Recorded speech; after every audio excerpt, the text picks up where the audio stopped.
এই যেমন ধরো তোমাদের বেতন বাড়াতে পারি, আবার আমি খুশি হয়ে দুজনকে কয়েক বিঘা জমিও উপহার দিতে পারি, অথবা থলে ভর্তি সোনার মোহর।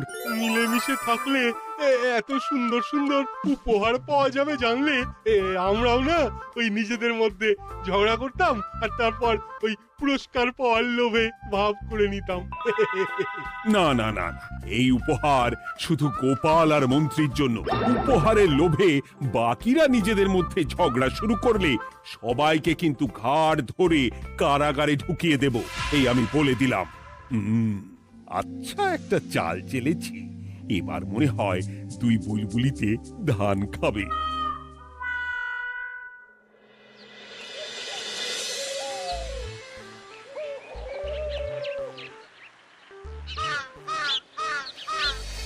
কে না চায় বেতন বাড়ুক, কে না চায় নিজের নামে কিছু জমি জমা আর মোহর থাকুক, কিন্তু তা বলে মন্ত্রী মশাইয়ের সঙ্গে ভাব করতে হবে? হ্যাঁ, ওরে বাবা রে, কেওয়া ভাবের কথা পরে ভেবে দেখবো।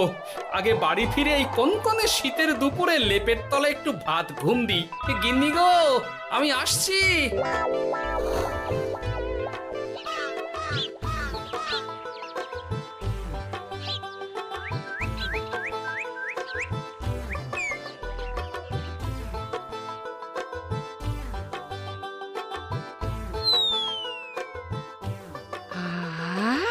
দারুণ দারুণ রেঁধেছি ছেচকি খানা।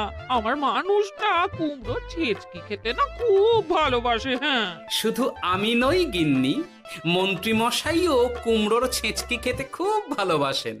এর মধ্যে মন্ত্রী মশাই এলেন কোথা থেকে? হ্যাঁ, রাজা মশাই বলেছেন দুজনে মিলে মিশে থাকতে, তাহলে পুরস্কার দেবেন, আর সে পুরস্কারের কথা শুনলে তোমার একেবারে তাক লেগে যাবে।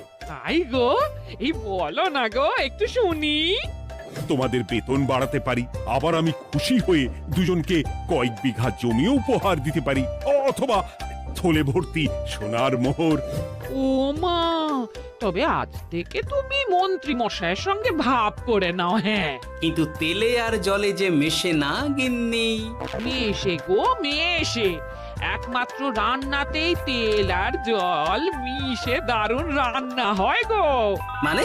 মানে খুব সোজা, তুমি বরং মন্ত্রী মশাইয়ের বাড়িতে গিয়ে ওনাকে এক বাটি ছেঁচকি খাইয়ে এসো, দেখবে এতে তোমাদের বন্ধুত্বের সূচনা হবে গো।